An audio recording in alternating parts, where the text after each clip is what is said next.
하나님 말씀 보겠습니다. 하나님 말씀은 구약성경 시편 81편 1절에서 16절 말씀입니다.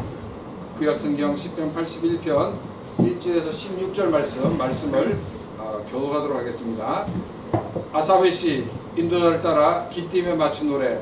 우리의 능력이 되시는 하나님을 향하여 기쁘게 노래하며 야곱의 하나님을 향하여 즐거이 소리칠지어다. 시를 들으며 소고를 치고 아름다운 수금의 비파를 아우를지어다. 초하루와 보름과 우리의 명절의 나팔을 불지어다. 이는 이스라엘의 규례요 야곱의 하나님의 규례로다. 하나님이 애굽 땅을 치러 나아가시는 때에 요셉의 족속 중에 이를 증거로 세웠도다. 거기서 내가 알지 못하던 말씀을 들었나니 이르시되 내가 그의 어깨에서 짐을 벗기고 그의 손에서 방주리를 놓게 하였도다. 내가 고난 중에 부르짖음에 내가 너를 건졌고 우레 소리의 은밀한 곳에서 내게 응답하며 무리바 물가에서 너를 시험하였도다. 내 백성이여 들으라. 내가 내게 증언하리라. 이스라엘이여 내게 듣기를 원하노라. 너희 중에 다른 신을 두지 말며 이방 신에게 절하지 말지어다. 나는 너를 애굽 땅에서 인도하는 여호와 내 하나님이니 내 입을 크게 열라. 내가 채우리라 하였으나 내 백성이 내 소리를 듣지 아니하며 이스라엘이 나를 원하지 아니하였도다. 그러므로 내가 그의 마음을 완악한 대로 버려두고 그의 임의대로 행하게 하였도다. 내 백성아 내 말을 들으라. 이스라엘아 내 도를 따르라. 그리하면 내가 속히 그들의 원수를 들고 내 손을 돌려 그들의 대적들을 치리니 여호와를 미워하는 자는 그에게 복종하는 채 할지라도 그들의 시대는 영원히 계속되리라. 또 내가 기름진 밀을 그들에게 먹이며 남쪽에서 나오는 꿀로 너를 만족하게 하리라 하셨도다. 아멘. 사람들은 힘들고 어려운 일이 있을 때는 하나님을 찾다가도 문제가 해결되면 하나님을 떠나는 사람들이 많이 있습니다. 문제 해결만을 위해 하나님을 찾는 믿음을 우리는 일시적이고 또 현세적인 믿음이라고 말을 합니다. 이런 믿음은 우리가 구원받은 믿음이라고 말하지 않습니다. 왜냐하면 가장 신앙의 핵심인 하나님을 만나지 못했기 때문입니다. 교회에 나오고 있어도 이 세상에 있는 많은 종교에서 사람들이 문제를 해결하기 위해서 자기 신에게 기도하는 것처럼 그냥 교회가 섬기는 신이기 때문에 나와서 기도하고 있기 때문입니다. 이런 사람들은 신이 누구인가가 중요하지 않습니다. 단지 자기가 나가는 교회의 신이기 때문에 그냥 기도를 하고 있는 것입니다. 이런 신앙은 우리는 기독교적인 신앙이 아니다라고 말할 수 있습니다. 왜냐하면 우리 기독교의 신앙은 유일신의 신앙입니다. 유일신이 뭡니까? 하나님만이 신이고 다른 어떤 것도 신이란 존재하지 않는다가 유일신입니다. 그래서 하나님 위에 다른 신이 있다 라고 인정하는 그 자체가 성경과는 너무나도 거리가 먼 신앙인 것을 우리는 알 수 있습니다. 오늘 읽은 이 시편 81편은 이 수학의 계절에 하나님을 찬양하는 찬양입니다. 이 시편 기자는 이 수학을 하는 그 가운데 너무 바빠가지고 하나님을 찬양하고 경배하는 것을 잊어버리지 않았습니다. 자신이 누리고 있는 이 모든 것이 하나님이 주신 것임을 고백을 하고 있습니다. 또한 신앙의 후배들에게 하나님의 풍성함을 지속적으로 누릴 수 있는 것이 무엇인가를 알려주고 있습니다. 오늘 말씀을 통해서 일시적이고 현세적인 믿음이 아니라 구원받는 믿음으로 나가는 이런 계기가 되시기를 바랍니다.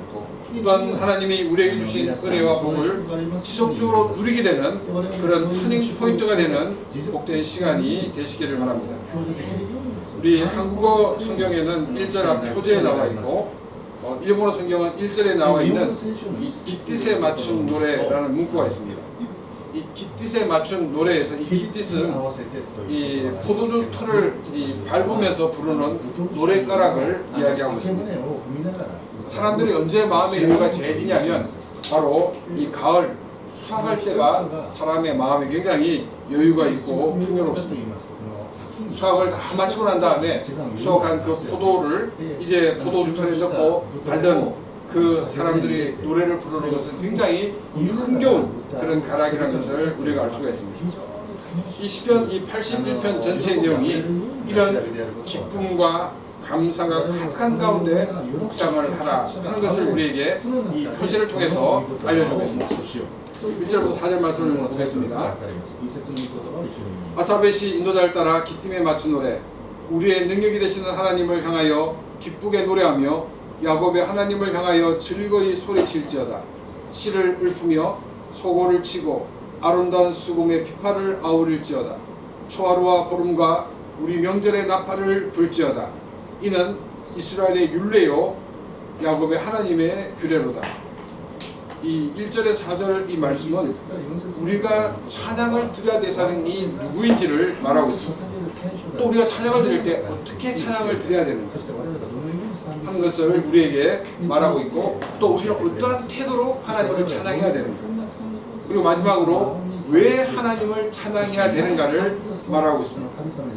1절에서는 먼저 찬양해야 될 대상이 누구인가를 우리에게 말하고 있습니다. 이 찬양은 이 콘서트에서 가수들이 노래 부를 때 함께 막 같이 노래 부르는 그런 노래가 아니란 것입니다. 나를 구원하시고 나의 삶을 인도하시는 그 하나님을 향하여 우리가 사랑을 고백하는 것이 바로 이 찬양이라는 것을 우리가 기억해야 합니다. 하나님은 바로 이런 찬양을 받으신다는 것입니다. 또 시편 기자는 뭐라고 얘기하고 있냐면 우리의 능력이 되시는 하나님이라고 표현하고 있습니다.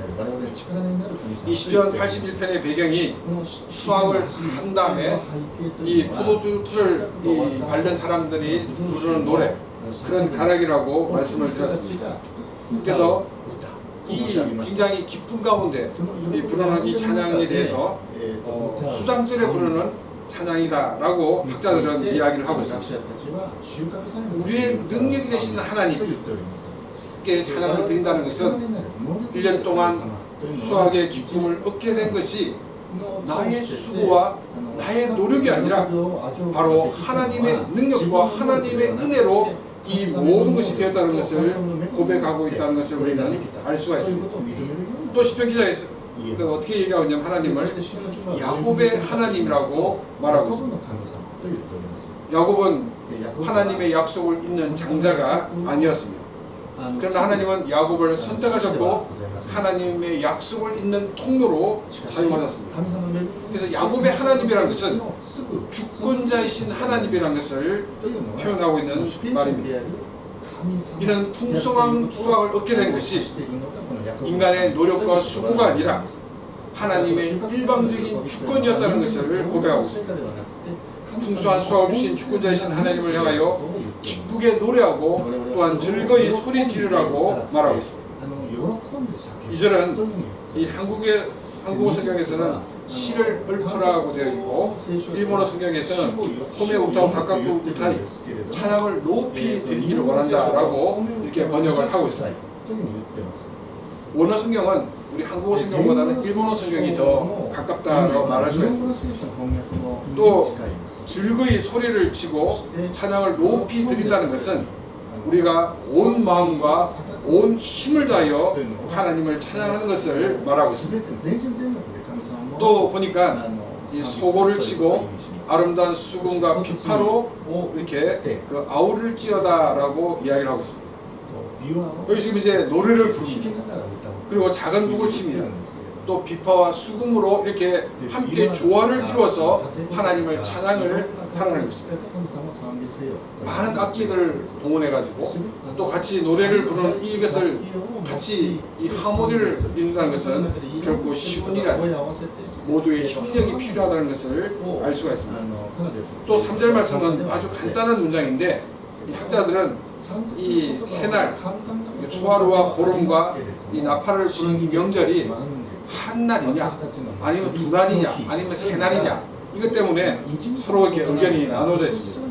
근데 중요한 포인트는 뭐냐면 나팔을 불어서 사람들에게 알리라는 것입니다.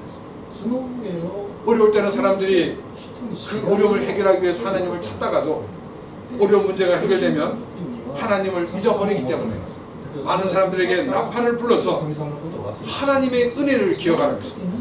너희가 힘들고 어려웠을 때 하나님께 나와 부르짖어 기도했던 것을 기억을 하라고 나팔을 불러라고 말하고 있습니다.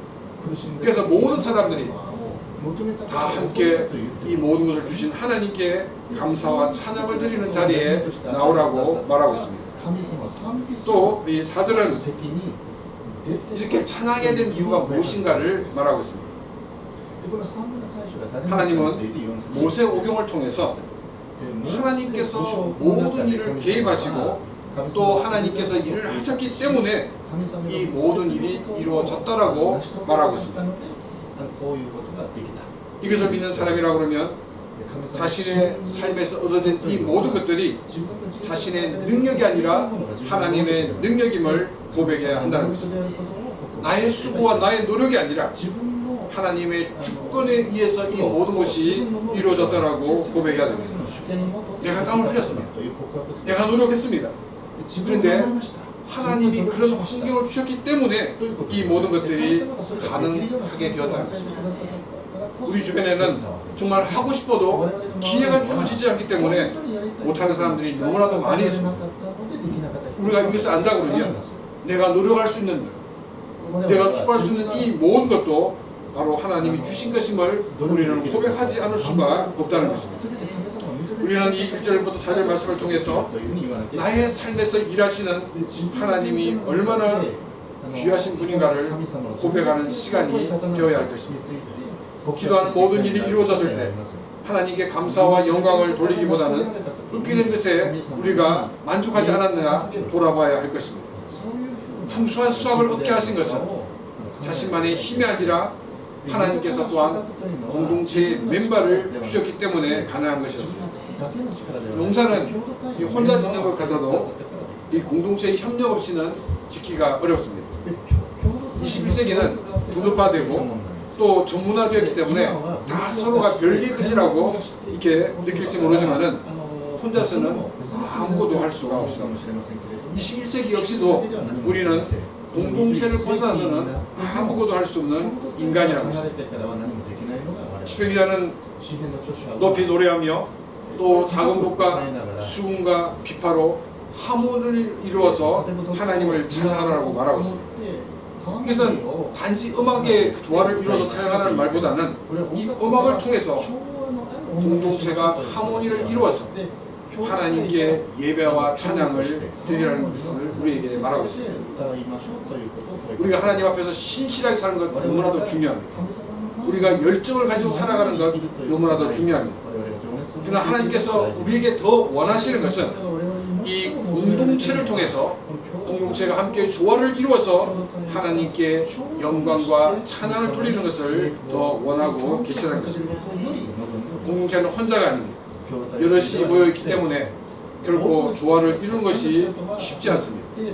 그렇다고 하나님은 이 회기라는 것을 원하지 않습니다.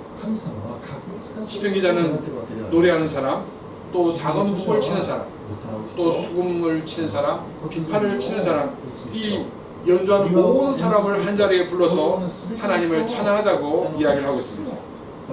만약에 회기라가 중요하다고 그러면 아마도 다 필요 없어, 비파만 모여 아니면 수금만 모여 이렇게 말을 했을 것입니다. 하나님은 이 회기라는 것을 원하지 않는다라고 말씀을 드렸습니다. 하나님은 이 온 우주를 만드실 때도 별을 같은 크기로 만들지 않으셨습니다. 별의 크기가 다 다릅니다. 별의 밝기도 같은 밝기로 다 만들지 않으셨습니다. 별의 밝기도 다 다릅니다. 공중에 나는 새도 여러 모양이 있고 또 바다의 물고기도 여러 가지의 모양이 있습니다. 동물도 마찬가지고 우리 사람들도 굉장히 다양합니다. 이러한 다양성 가운데 조화를 이루게 하시는 것이 바로 하나님의 통치 방식입니다. 음악에서 악기가 제악기 소리를 냅니다. 그런데 제악기 소리를 내면 이 하모니를 이루기가 쉽지 않습니다. 물론 악기 고유의 소리는 다 아름답습니다. 그런데 우리가 이 오케스트라 같은 그런 이 여러 그 악기들이 모여서 같이 연주할 때는 각자의 그 소리 음색을 조율을 해야 돼요. 어떨 때는 강하게, 어떨 때는 약하게 해서 전체가 조화를 이룰 수 있도록 우리가 해야 된다는 거예요. 공동체도 마찬가지고요. 자신이 가지고 있는 개성, 자신이 가지고 있는 열정 중요합니다. 또 존중되어져야 됩니다. 그러나 공동체라는 이 사회에서는 개성의 강약이 조정되어야 됩니다. 자신의 열정이 조절되어야 공동체가 하모니를 이룰 수가 있게 된다는 것입니다. 교회 공동체의 하모니를 통해서 하나님께 예배하고 하나님께 영광을 돌리는 것, 이것이 하나님이 기뻐 받으시는 찬양과 예배가 되는 것입니다. 우리 자신의 개성, 자신의 그 열정을 조절하는 삶이 되시길 바랍니다. 그래서 교회 공동체를 통해서 더욱더 아름다운 찬양과 예배를 하나님께 올려드리는 그런 교회가 되고 성도가 되시기를 바랍니다. 4절에서 6절 말씀입니다. 이는 이스라엘의 율례요 야곱의 하나님의 규례로다. 하나님의 애굽 땅을 치러 나가시던 때에 요셉의 족속 중에 이를 증거로 세웠도다. 거기서 내가 알지 못하던 말씀을 들었나니 이르시되 내가 그의 어깨에서 짐을 벗기고 그의 손에서 광주리를 놓게 하였도다. 내가 고난 중에 부르짖음에 내가 너를 건졌고 우리의 소리에 은밀한 곳에서 내게 응답하며 무리와 물가에서 너를 시험하였도다. 4절은 하나님을 예배하고 찬양해야 되는 이유가 하나님이 주신 율법에 기초하고 있다라고 말하고 있습니다.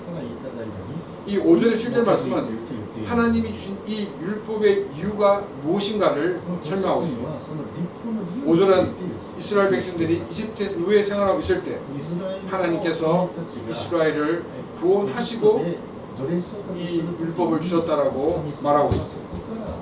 또 내가 알지 못하는 말씀을 들었다라고 말하고 있는데 그 내용을 6절에서 말하고 있습니다. 내가 즉 하나님이 이스라엘 백성의 어깨에서 짐을 벗기고 그 손에 광주리를 놓게 하였다라고 말씀하고 있습니다. 이 표현은 이스라엘을 이집트의 노예에서 구원해 주셨다는 것을 말하고 있습니다. 그리고 7절은 이집트에서 구원받은 이스라엘 백성들이 가나안으로 가는 가운데 많은 위기를 만나게 됐습니다. 이 위기를 만났을 때 이스라엘 백성들은 하나님을 향하여 원망과 불평을 늘어놓았습니다. 그런데 하나님은 이것을 원망이라고 불평이라고 말씀하지 않고 내게 부르짖었다라고 표현하고 있습니다. 또한 하나님은 이스라엘이 만난 위기에서 구원해 주셨다라고 말씀하고 있습니다. 또 우리 소리에 은밀한 곳에서 응답하셨다라는 이 말씀은 시내산에서 강림하신 하나님을 떠오르게 합니다. 시내산에서 하나님은 이스라엘과 계약을 맺게 됩니다. 이 계약이 바로 율법입니다. 하나님은 율법을 근거로 이스라엘 백성들에게 응답해 주셨다는 것입니다. 또 무리바 물가에서 너를 시험하였도다 라고 말씀하고 있습니다. 이 무리바는 이스라엘 백성들이 이집트를 나와서 광야를 여행하는 가운데 물이 없어서 하나님을 향하여 원망을 하였습니다. 그래서 모세가 반석을 치게 되었고 그 반석에서 물이 나와 이스라엘 백성들이 이 목마름이 해결된 사건이었습니다. 이 사건은 하나님을 시험한 대표적인 사건입니다. 그런데 시편 기자는 뭐라고 얘기하냐면 하나님이 이스라엘 백성들을 시험했다라고 오히려 말씀하고 있는 것을 보게 됩니다. 왜 다른 성경은 하나님을 시험한 것이라고 얘기하고 있고 시편 기자는 하나님이 시험했다라고 말하고 있습니다. 이 7절을 보게 되면 무리바가 아니라 무리바의 물가라고 되어 있습니다. 무리바와 무리바의 물가의 차이는 무엇이겠습니까? 무리바는 하나님을 원망한 것입니다. 하나님을 시험한 것입니다. 그런데 무리바의 물가는 하나님의 기적이 나타난 것입니다. 하나님을 향해 불평과 모험만 있었지만 하나님의 은혜로 반석에서 물이 나오게 하는 기적을 베풀어 줬습니다. 하나님은 이 기적을 보고도 하나님이 계신 것을 믿지 않느냐고 묻고 계신 것이었습니다. 하나님이 이스라엘을 이집트에서 구원하신 것은 이스라엘이 다른 민족보다 뛰어났어가 아닙니다. 또 다른 민족보다 착했어도 아닙니다. 인류를 구원하시려는 하나님의 그 열심 때문에 노예 생활을 하던 이스라엘을 구원하신 것입니다. 하나님은 이스라엘 조상인 아브라함에게 인류를 구원할 메시지를 너희의 후손을 통해 보내주신다라고 약속하셨습니다. 하나님은 그 약속 때문에 이집트에서 노예 생활하고 있는 이스라엘 백성들을 구원해 주셨다는 것입니다. 이집트에 나온 이스라엘 백성들이 시내산에 도착하게 되었을 때 그들은 구체적으로 하나님과 계약을 맺게 됩니다. 이 계약은 새로운 것이 아니었습니다. 하나님께서 아브라함에게 약속한 것을 성문한 것이었습니다. 이스라엘을 이집트에서 구원하시고 광야에서 인도하시는 그 가운데 하나님은 불순종한 이스라엘을 포기하지 않으신 것은 바로 하나님의 이 약속이 있었기 때문입니다. 하나님은 이 약속을 믿도록 하기 위해서 이스라엘 백성들에게 하나님이 살아계시고 역사하시는 하나님이심을 많은 증거를 보여주었습니다.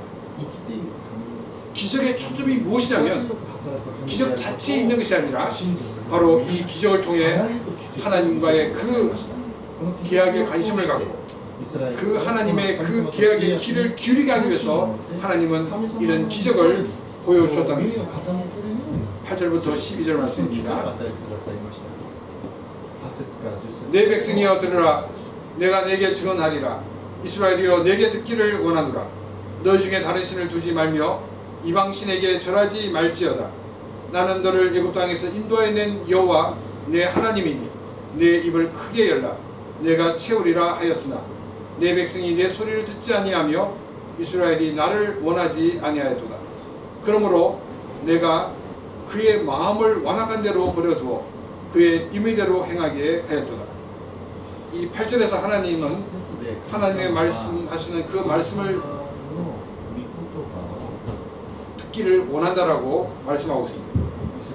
많은 증거를 보여주신 이유가, 많은 기도를 보여주신 이유가 바로 하나님의 말씀을 듣게 하기 위해서입니다. 가나안에 행성한 이스라엘 백성들은 우상 숭배에 맞았습니다. 그들이 우상 숭배에서 돌이키지 못한 가장 큰 이유가 하나님의 말씀을 몰랐기 때문입니다. 그래서 하나님은 끊임없이 하나님의 말씀을 들으라고 권면을 하고 있는 것이었습니다. 또 9절에서는 하나님 위에 다른 신을 두지 말라고 말하고 있습니다. 그리고 10절에서는 너희가 섬겨야 되는 하나님은 노예 생활하는 너희를 건져내신 야훼 하나님이라고 말하고 있습니다. 이스라엘을 이집트에서 구원하시고 또 가나안으로 인도하신 그 하나님께 내 입을 크게 열라라고 말씀하십니다. 내 입을 크게 열라는 것은 하나님께 담대히 기도하라는 것입니다.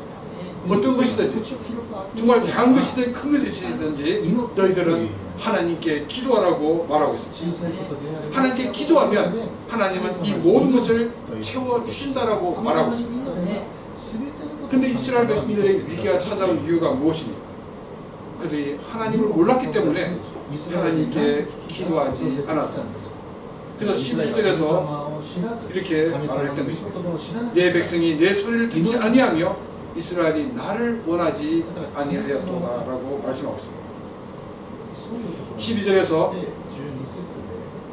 하나님께서 하나님의 말씀을 듣지 않고 하나님을 원하지 않는 이스라엘 백성들에게 그냥 방치해 두셨다라고 말씀하고 있습니다. 하나님이 이처럼 방치해 두신 이유는 자신의 한계를 깨닫게 하시기 위해서입니다. 내 자신이 얼마나 무능한가를 알게 하시기 위해서 하나님은 방치해 두고 계시다는 것입니다. 또 하나님께서 방치해 두신 이유가 뭐 때문이냐면 하나님이 얼마나 위대하신 분인가, 하나님이 얼마나 능력 있는 분인가를 알게 하시기 위해서 하나님은 이스라엘 백성들을, 특히 하나님의 말씀을 듣지 않고 또 하나님 말씀을 받아들이지 않는 자들에게 그런 방치를 허락하셨던 것을 우리는 보게 됩니다. 하나님의 말씀을 듣지 않고 하나님을 두기를 싫어하지만 자신에게 아무런 일이 일어나지 않았다고 끝까지 하나님의 말씀을 거부해서는 안 됩니다. 이것은 하나님이 나에게 주신 기회입니다. 하나님을 떠난 사람들은 스스로가 지금 변해 있다는 사실을 알고 있습니다. 또한 하나님 없는 삶이 얼마나 공허한가를 알고 있습니다. 정말 이 공허를 채우기 위해서 세상의 것을 추구하지만 결코 해결되지 않습니다. 마치 목마른 사람이 음료수를 마시면 어떻게 될까요? 우리가 처음 먹을 때는 시원한데 정말 내가 목이 말랐을 때는 음료수를 마시면 더 목이 마릅니다. 마치 목마른 사람이 바닷물을 마시는 것 같습니다. 우리 몸에 수분이 있을 때야 마시면 시원하고 좋지만 정말 우리가 갈증을 느낄 때는 물을 마셔야 합니다. 우리의 영적인 갈증을 채워주는 것은 영원한 생수가 되신 예수 그리스도이십니다. 이 영원한 생수가 되신 예수 그리스도를 거부하는 이유가 무엇이겠습니까? 영원한 생수가 되신 그리스도는 눈에 보이지 않습니다. 근데 이 세상의 것은 눈에 보입니다. 손에 만져집니다. 느낄 수가 있습니다. 그래서 끊지를 못하고 있는 것입니다. 그 사람들은 이 세상의 것으로 자기를 채우려 하지만은 하나님이 없는 그 공허한 인생은 결코 채울 수가 없게 된다는 것입니다. 이런 사람들을 향하여 하나님은 13절에서 이렇게 말씀하십니다. 내 백성아 내 말을 들어라. 이스라엘아 내 도를 따르라. 세상을 끊을 수 있는 것은 자신의 의지가 아닙니다. 세상을 끊을 수 있는 것은 하나님의 말씀입니다. 세상의 유혹에 또한 세상의 죄에 넘어지는 이유가 무엇입니까? 그것은 하나님의 말씀을 알지 못했습니다. 하나님의 말씀을 듣지 못했습니다. 하나님의 말씀을 읽지 않았습니다. 여러분 이제 밥맛이 없어지기 시작하면 건강에 이상이 있다는 증거입니다. 그러면 이제 젊은 사람들은 그냥 밥맛이 없다 느끼지만 나이가 들수록 아유 몸에 이상이 있구나. 그래서 음식을 골고루 섭취해야지 우리가 건강을 잃지 않습니다. 건강을 한번 잃고 나면 다시 건강을 찾는 것은 결코 쉬운 일이 아닙니다. 어떤 질병은 원 상태로 돌릴 수 없는 그런 병들도 있습니다. 우리의 영적인 건강도 마찬가지입니다. 노란불이 들어왔을 때 빨간불이 들어오기 전까지 우리는 빨리 들어왔어야 합니다.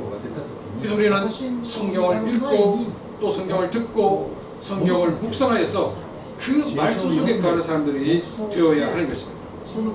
그래서 14절부터 16절 말씀은 하나님의 말씀을 듣고 하나님 말씀으로 돌아온 자들이 누리는 복이 무엇인가를 말하고 있습니다. 14절에서 16절 말씀입니다. 그리하면 내가 속히 그들의 원수를 누르고 내 손을 돌려 그들의 대적을 치리니 여호와를 미워하는 자는 그에게 복종하는 채 할지라도 그들의 시대는 영원히 계속되리라. 또 내가 기름진 밀을 그들에게 먹이며 반석에서 나오는 꿀로 너를 만족해 하리라 하셨도다. 하나님의 말씀을 듣고 하나님 말씀대로 살면 하나님이 원수를 누르고 대적을 치시는데 속히 하신다라고 말씀하고 있습니다. 이사야서 59장 1절 말씀에 여호와의 손이 짧아서 구원하지 못하는 것이 아니라고 말하고 있습니다. 속히 문제가 해결되지 않는 것은 하나님께 문제가 있는 것이 아니라 바로 나에게 문제가 있다는 것입니다. 자신이 하나님의 은혜와 복을 받을 그릇이 아직 준비가 되지 않았던 것입니다. 하나님의 말씀 가운데 거함으로 우리의 신앙이 더욱더 성장하고 성숙한 삶이 되어야 하는 것입니다. 이것이 하늘문을 여시고 한없이 쏟아 부으시는 하나님의 은혜와 복을 누릴 수 있는 방법인 것입니다. 15절은 이 야훼를 미워하는 자로 번역을 해야 하는 것과 야훼의 미워하는 자로 번역해야 되느냐에 따라서 뉘앙스가 달라집니다. 야훼를 미워하는 자라고 얘기할 때 이제 누가 야훼를 미워할까요? 하나님을 믿지 않는 사람들입니다. 그리고 하나님 백성이지만 하나님의 말씀을 듣지 않고 하나님을 두지 않는 사람입니다. 이 사람은 야훼를 미워하는 사람입니다. 근데 야훼의 미워하는 사람은 하나님을 믿지 않는 사람입니다. 지금 이 15절을 일본어 성경과 또 한국어 성경은 목적격으로 이렇게 번역하고 있는데 원어 성경은 소유격으로 되어 있습니다. 야훼의 미워하는 것, 하나님을 믿지 않는 것, 또 하나님을 싫어하는 그 사람들, 그 사람들이 하나님의 백성에 대하여 복종하는 지 할지라도 그 하는 체계만 하면 그들에게 하나님 주신 복이 계속될 것이라고 말하고 있습니다. 이 말씀을 이해하기 위해서 우리가 이 창세기 12장 3절 말씀을 보면 좀 더 이해가 쉬운데, 너를 축복하는 자에게는 내가 복을 내리고 너를 저주하는 자에게는 내가 저주하리니 땅의 모든 족속이 너로 말미암아 복을 얻을 것이라 하신지라. 하나님께서 아브라함에게 주신 말씀입니다. 하나님 백성의 존귀함을 보여주고 있습니다. 또 하나님 백성의 그 권위를 말하고 있습니다. 하나님 백성의 존귀함을 인정하는 사람들에게는 내가 복을 주겠다. 하나님의 백성의 존귀함을 인정하지 않는 사람에게는 내가 복을 주지 않겠다. 이것이 하나님 주신 하나님 백성의 권위입니다. 아브라함이 위대해서가 아닙니다. 또한 하나님을 믿는 하나님 백성이 우리가 위대해서가 아닙니다. 하나님이 우리에게 그런 권위를 주셨기 때문입니다.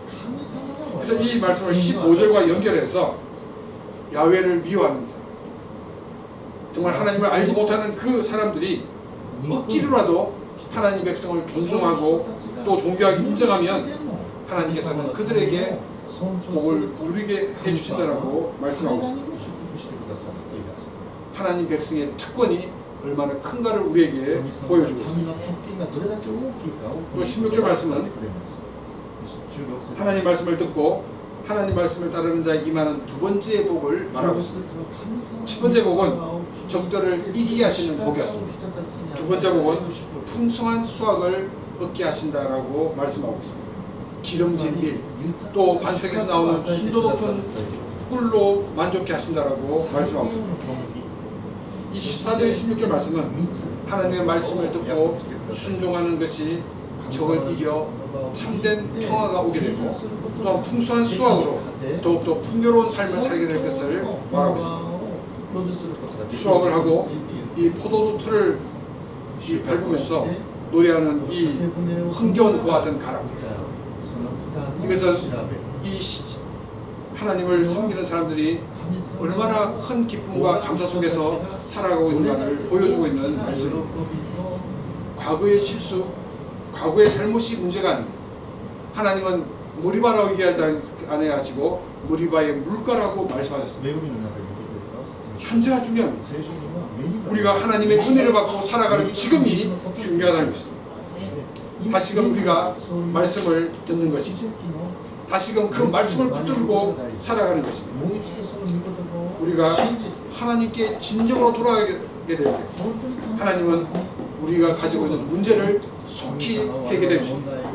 문제의 그 뿌리를 뽑아서 다시는 그 문제로 고통을 받지 않게 해 주신다는 것입니다. 하나님의 말씀도 포기하지 못하고 이 세상을 포기하지 못하기 때문에 힘들고 어려운 삶이 계속되는 것입니다. 이 세상의 모든 것을 끊고 믿음으로 삶으로 하나님 주신 풍성한 은혜 가운데 살아가는 복된 삶이 되시기를 바랍니다.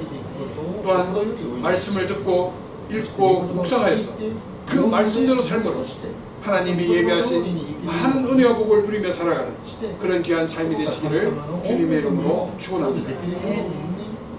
오늘 이 시간 오늘 주신 말씀을 생각하며 같이 기도드리겠습니다.